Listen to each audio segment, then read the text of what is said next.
Okay. Hello, and welcome to the 82nd episode of the But I'm Knitting podcast. My name is Ramona. I'm a knitter from Toronto, and welcome to my corner of the crafting world. So, the angle is a little bit different for this just because I got a new case for my iPad, and it doesn't sit the same way. So, it's a little bit more of a upper shot. I don't know how to fix it. I'm not going to stress myself out over it, and I don't even look like I'm looking at the camera. Hold on. That's why. Pause. Okay, we're seeing if... There we go. Slightly better format. Move myself over a little bit. Somewhat better format. Still working on it. Yeah, that seems okay to me.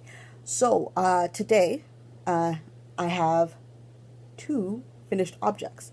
I haven't worked on anything else because I was trying so hard to finish these for the knit along. And I finished them. The knit along finished on Friday. I finished them on Saturday and Sunday night. So, oh well. Not a final entry, but it's okay. I'm happy that I finished them. I guess I'll start with my my first pair of socks that I finished up, which was the Gryffindor socks.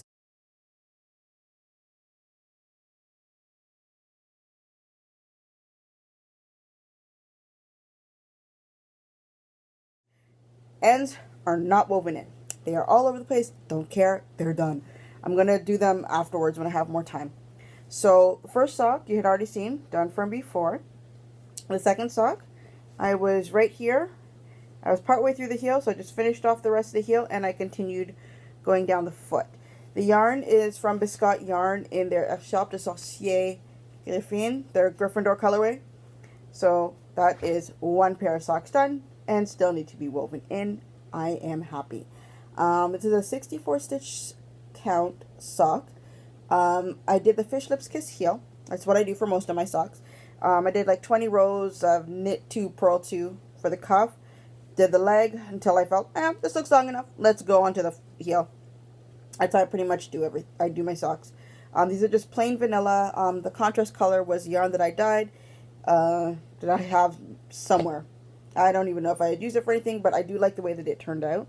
It spirals. It's not quite the same as the yellow underneath it, but short of, like, actually, it's hard to find a match for that without really digging deep. So that was the closest I could find. And honestly, nobody would really notice all that much. So that is the first finished project.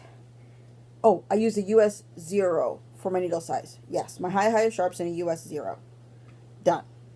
Next project that I finished. This one, oopsie. I started these ones a little bit later than the Gryffindor socks. So this one is a pattern of my own design for these.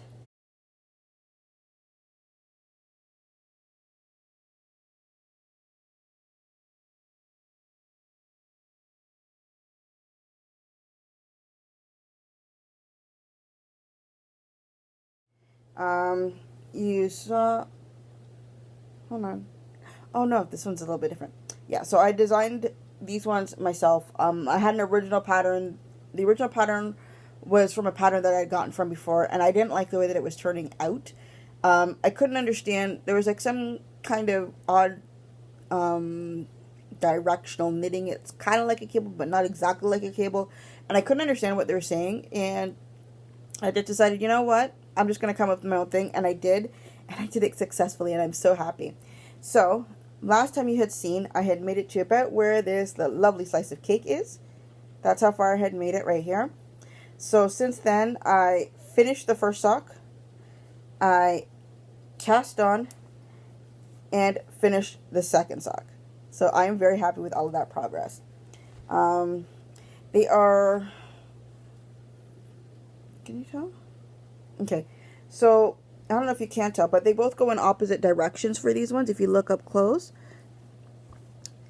Yeah. So these are just done with yarn overs and knit 2 together slip knits. So I thought it was a very good for a first try at a pattern off the top of my head. I'm not certain if there have been other patterns that I've done with this design. I'm pretty certain it can be a pretty common one for like I found on Ravelry. I'm not sure, but I like it. I think it's a great start for, if I want to, designing my own patterns. So, yeah, I really like the way that this turned out. This one is not as nice, but it's close. And as you can clearly see, I was playing Yarn Chicken and I was going to lose. There was no way I was going to have enough to Kitchener these. So I stopped a couple rows early, switched to this color, and finished off the tip of the toe. The other one, the first sock, was perfectly fine. So there was no issue. It was about 20 grams worth of yarn. So at least I know if I ever need contrast and I want to just, dye up contrast, if I do about 20 to 25 grams, that'll be enough for the heel cuffs and toes. There probably won't be much left over, but at least there's that. So for this yarn, the yellow here, this is from Primrose Yarn in their mini skein collection. I got it from all my yarn that I got for this was from the Knitter's Loft. This one she was all yellow. That was the color for this one. This one here, the main color, is from Nice and Knit in the colorway Autumn. I was trying to figure out how much their yarn weighs because it felt like I had a lot left over. Like, I have all of this. Like, that's a lot. That can easily make another pair of socks, right? Because most of my socks, at least when I've done them, it takes about 60 grams of yarn or so. And I weighed this thing, and it said I had like 73, including this little cardboard, the label. And so even if you take out the cardboard label, that's like what brings down to 70 if you're lucky, or 65 at most. So like I was trying to find out, but they don't have a weight. They just have yardage on their Ravelry page. So I don't know, and it doesn't say on the label, but I got enough to make myself something else. So I'm probably going to take advantage of that. So yeah. So for this one, I ended up using a 1 US for this one, needle size wise.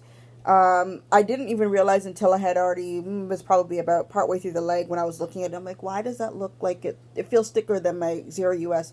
I didn't realize I had a 1 US thrown inside my sock knitting bag. So the thing is, it fits great. So I don't know what I'm going to do with these. Well, pattern-wise, maybe I should just write out the pattern and see what happens with it. But yeah, so that is everything for what I've been working on. I haven't cast on anything since because literally I just finished it last night. Yeah, today is Monday. So I don't have anything new that's cast on.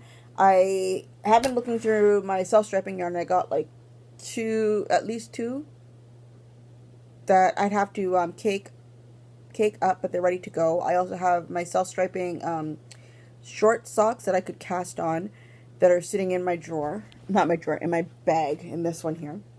Oh, by the way, I got a new pin to add to my bag.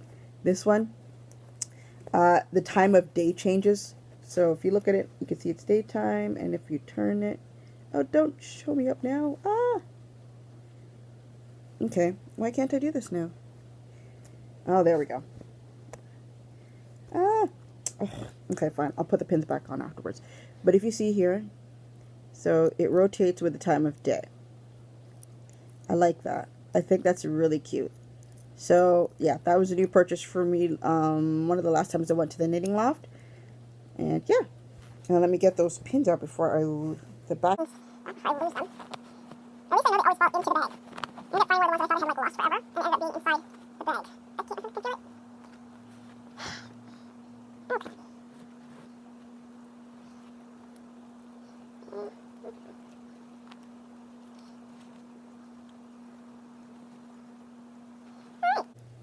So that's all of my works in progress.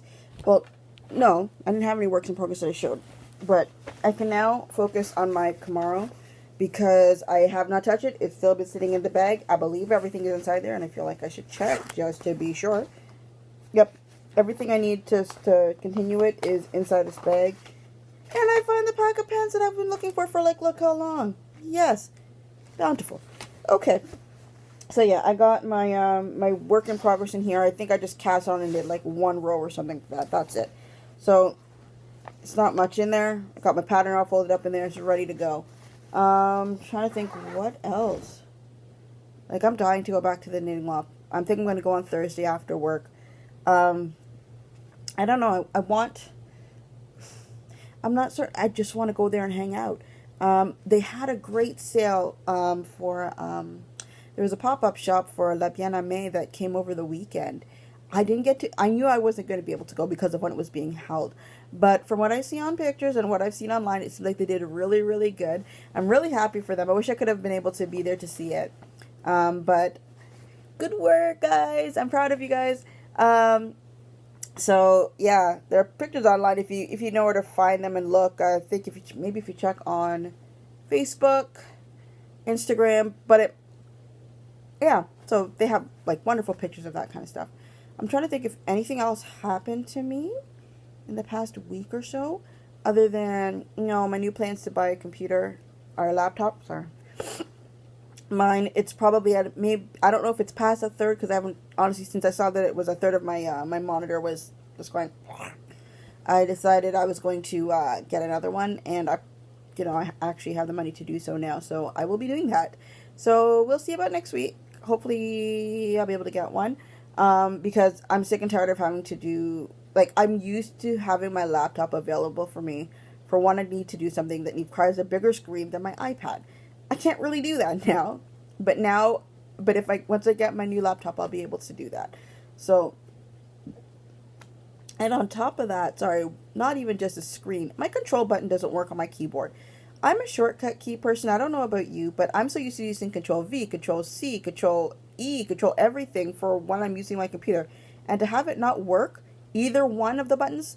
So I actually had to I play The Sims, and to get to the cheat menu, you have to press Control-Shift-C. I literally have to I have to go outside of the game, load up the on-screen keyboard, and put my game back up, and hopefully still get the on-screen keyboard to come back up.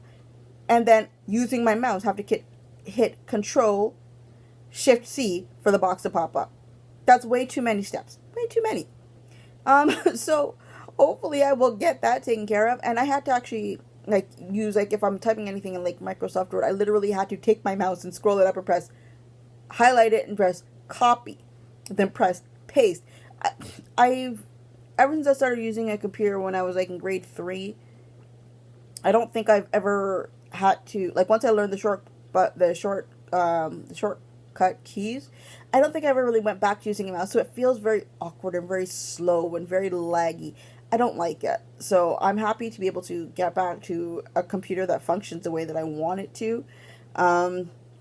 Yeah. So hopefully we'll see next week. Not next week or the week after, if when I update you on the status of that.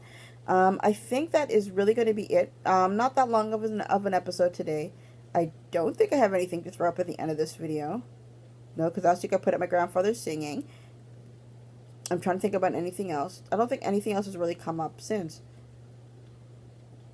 Yeah, that's pretty much it. Alright, it's been nice chatting with you. Thank you for spending your crafting time with me. Hope to see you again next week, and bye!